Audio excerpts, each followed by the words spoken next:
Rasa sesek dalam dada ngeliat timnas Indonesia harus terlempar dari perebutan tiket Piala Dunia tahun depan. Ini masih terasa loh, sampai dengan detik ini, sampai dengan konten ini gue bikin. Dan kali ini gue mau bahas beberapa hal nih tentang timnas Indonesia. Langsung kita mulai dari yang pertama. Yang pertama adalah tentang fakta menarik dari pertandingan round keempat yang udah dijalanin Indonesia. Pada enggak nggak sih? Kalau kita lihat ya, tim-tim pesaing Indonesia yang berpotensi lolos ke Piala Dunia secara otomatis lewat round keempat ataupun round kelima, kayak Arab Saudi sama Irak, ini pelatih yang buat timnya meraih kesuksesan di round keempat ini adalah pelatih yang punya pengalaman sebagai head coach tampil di Piala Dunia. Sementara Indonesia, iya, Peter Kluivert pernah ada di kursi pelatihan di Piala Dunia bersama timnas Belanda, tapi bukan sebagai head coach, tapi sebagai asisten pelatih. Nah ini nih yang bikin perbedaan kenapa Irak bisa menang, Arab Saudi bisa menang. Ya wajar aja, karena pelatihnya mereka kayak Arab Saudi ya kan, siapa namanya, Reinhard siapa tuh, gue lupa namanya, kan susah nyebutin namanya. Itu dia pernah nangani Arab Saudi di Piala Dunia 2022 dan ngalahin Argentina di laga perdana Arab Saudi di Piala Dunia 2022 yang lalu. Jadi ya jelas ini pelatih udah tahu nih untuk menghadapi situasi-situasi tertentu, situasi sulit di dalam satu pertandingan yang punya tensi tinggi, dan terbukti lawan Indonesia, Arab Saudi sukses nih membuat Indonesia ya bisa bilang mati angin. Sulit bikin peluang, cuma ada berapa, dan bikin gol juga lewat titik putih, dan Arab Saudi justru bisa mengeksploitasi berkali-kali kelemahan Indonesia di lini pertahanan dan bisa bikin 3 gol, dan endingnya menang 3-2. Yang terakhir semalam, pelatih Irak sama Graham Arnold juga punya pengalaman tampil di Piala Dunia bersama Australia. Jadi kelihatan dong, pelatih yang jam terbangnya udah oke, bisa tampil di ajang paling tinggi di seantero bumi tentang sepak bola, itu Piala Dunia. Dia pasti udah punya di kepalanya, dia udah punya planning A, B, C, D, strategi apa yang mau dipakai di awal, kayak gimana kontra strateginya. Nah kemarin tuh Graham Arnold lawan Indonesia, kelihatan banget kan di babak pertama. Ini Irak main agak pragmatis ya kan. Ya udah nggak apa-apa, Indonesia lu nguasain bola silakan.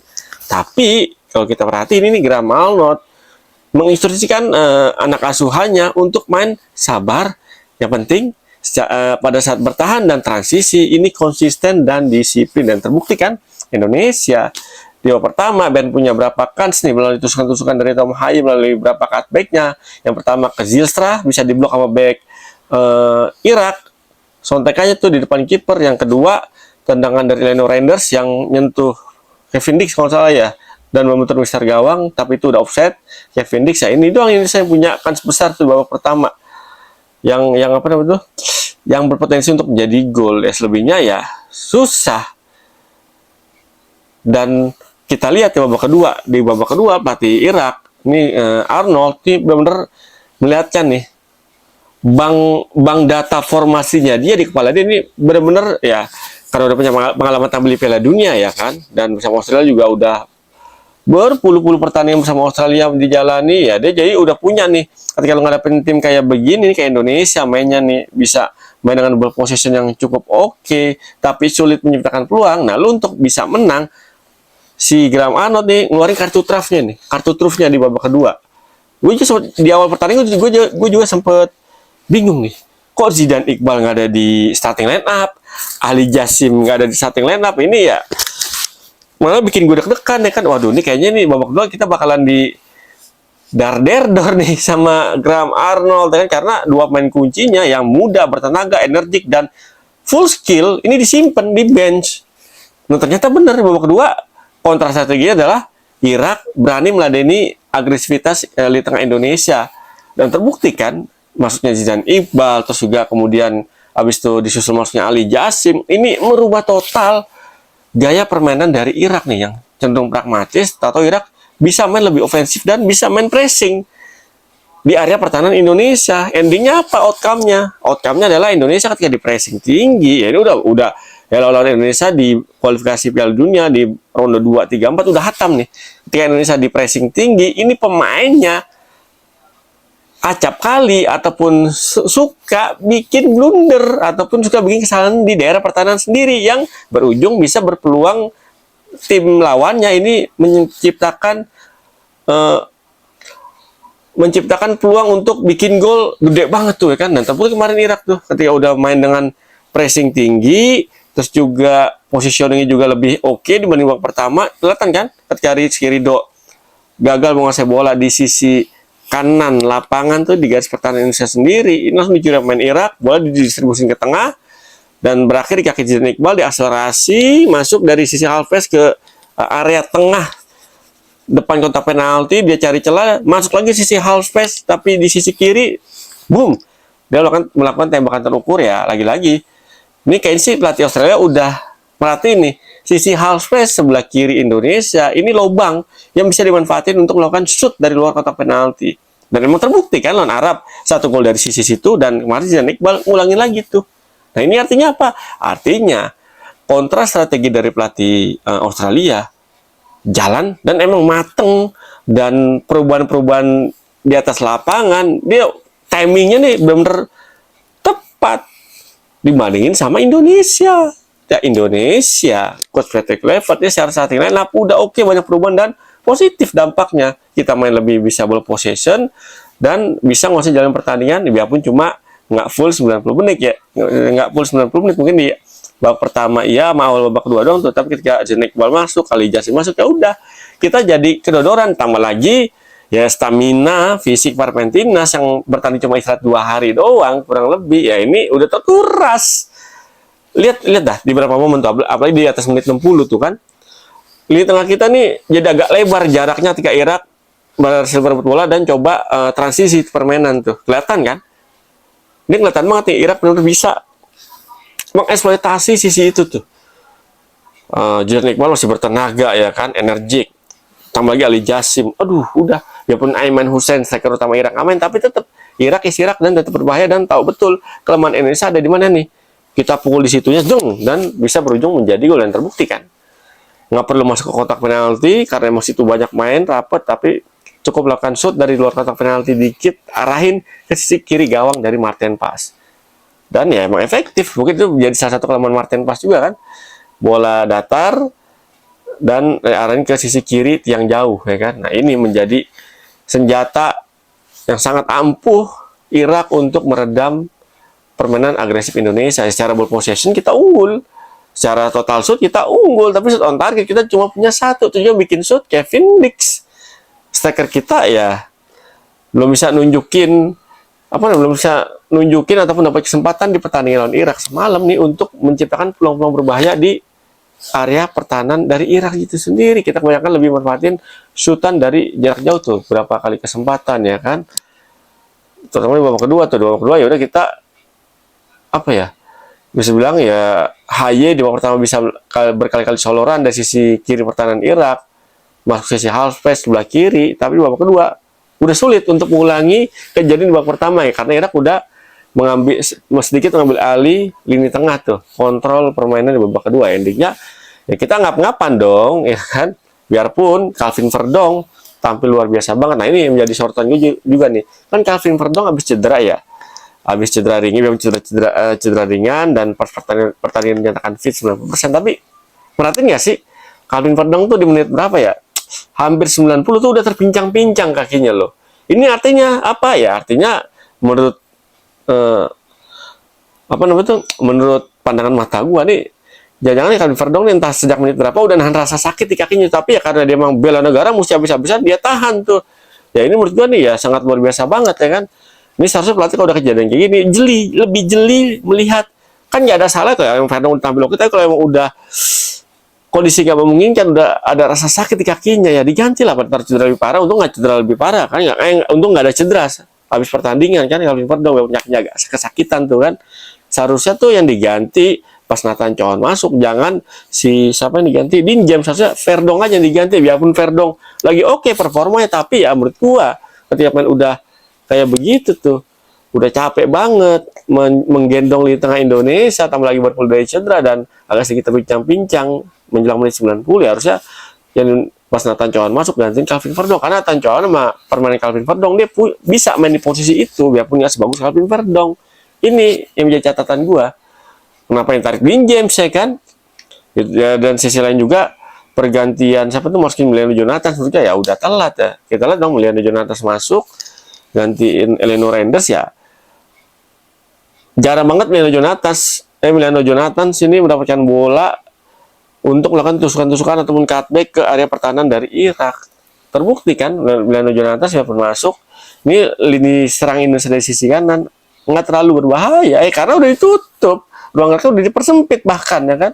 Karena di tengah Irak udah mengantisipasi nih. Di tengah lebih agresif dan bisa main high press di situ. Ya, jadi menurut gue itu dia. Coach Patrick Kluivert ya gimana ya menurut gue ya. Ya begitulah pokoknya kan. Ketika lu udah strategi bagus dalam babak pertama, tim lawan pelatihnya mengeluarkan kontra strateginya untuk timnya tampil lebih baik ya. Ternyata Coach Patrick Kluivert nggak punya kontra strategi yang jauh lebih baik dibandingin lawannya. Pelatih lawannya ini menjadi PR besar yang bikin Indonesia ya udah amburadul di round keempat ini. Whatever lo ball possession tinggi apapun itu, tapi kan dari round keempat ini outcome yang dibutuhkan adalah poin, bukan unggul ball possession, bukan lo mau punya shoot on target 200 dalam 90 menit tapi nggak ada jadi gol ya percuma juga. Dan yang gue nggak habis pikir ya kan Patrick Kluivert ini kan seorang striker kelas dunia, striker yang udah jam terbangnya UCL udah di Piala Eropa udah hatam, Piala Dunia juga udah sering banget pengalamannya, tapi kok nggak bisa ya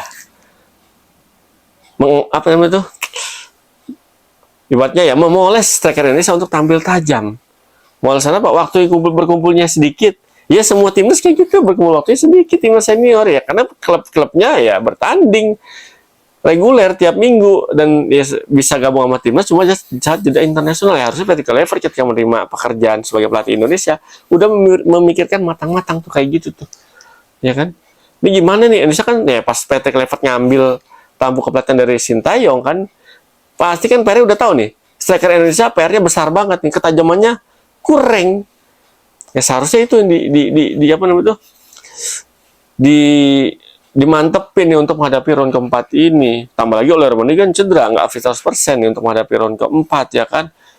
Ya itu dia ketika oleh Romani menjadi mesin gol sementara Indonesia nggak pulih 100%, nggak fit 100% untuk di round keempat ini.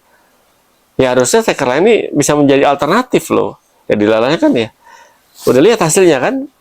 Bahkan kemarin lawan Irak yang punya shoot on target malah Kevin Dix yang posisinya pemain bertahan. Nah ini nih menjadi PR besar ya. Semoga sih ya. Semoga nih ada evaluasi besar-besaran bagi tim kepelatihan timnas Indonesia. Nah kalau Sintayong aja yang udah begitu luar biasanya membawa timnas Indonesia tiba-tiba dievaluasi berujung dipecat ya Patrick Kluivert. Kalau kita mau buka data, ayo buka data apa nih? Kita bukanya nggak usah jauh-jauh lah. Kita selama round babak kualifikasi Piala Dunia aja nih. Selama babak kualifikasi Piala Dunia, STY main di 3 round. Round 1, round 2, round ketiga. Dari 3 round tersebut, STY di round ke-1 lawan Brunei menang dua-duanya. Di round kedua, satu grup sama Filipina, Vietnam, Irak. Indonesia di situ kalah 2 kali, dua-duanya sama Irak. Berarti STY udah kalah 2 kali. Di round ketiga, STY kalah lawan lawan Cina kalah, ya, lawan Jepang juga kalah nih, 2 kalah nih di round ketiga selalu digantiin sama Coach Patrick Kluivert ya kan. Lawan Cina sama lawan Jepang kalah, berarti 4 kali kalah nih STY selama babak kualifikasi Piala Dunia dari round 1 sampai round ketiga. Dari berapa match tuh? Round 1 2 match, round kedua ada 6 match, 8 match ya. Terus di round ketiga sampai dia dipecat tuh berapa match tuh? 5, 6. Enggak nyampe 10 match ya kurang lebih ya. Ya kalau kita lihat ya, STY yang mainin pertandingan lebih dari 10 match ya, hitungan gua, ini kalah cuma 4 kali. Selama babak kualifikasi Piala Dunia dan endingnya dipecat. Nah, banding sama Patrick Kluivert. Patrick Kluivert main mimpin Indonesia lawan Australia, lawan Bahrain, lawan China, lawan Jepang di round ketiga 4 pertandingan. Terus di round keempat bener ya, di round keempat 2 pertandingan lawan Arab sama lawan kemarin tuh terakhir lawan Irak 6 pertandingan. Dari 6 pertandingan yang udah dijalani sama coach Patrick Kluivert, kita lihat hasilnya. Lawan Australia kalah 5-1, lawan Jepang kalah 6-0, lawan Cina menang 1-0, lawan Bahrain menang 1-0. Berarti ini udah ada kalah 2 kali di round ketiga. Di round keempat kalah dua-duanya. Sama Arab Saudi kalah 3-2, sama Irak kalah 1-0. Berarti 2 kali kalah di round keempat, 2 kalah di round ketiga. 4 kali kalah. Berarti sama nih tingkat kekalahnya sama Coach Sinteyong. 4 kali kalah. Sama-sama 4 kali kalah.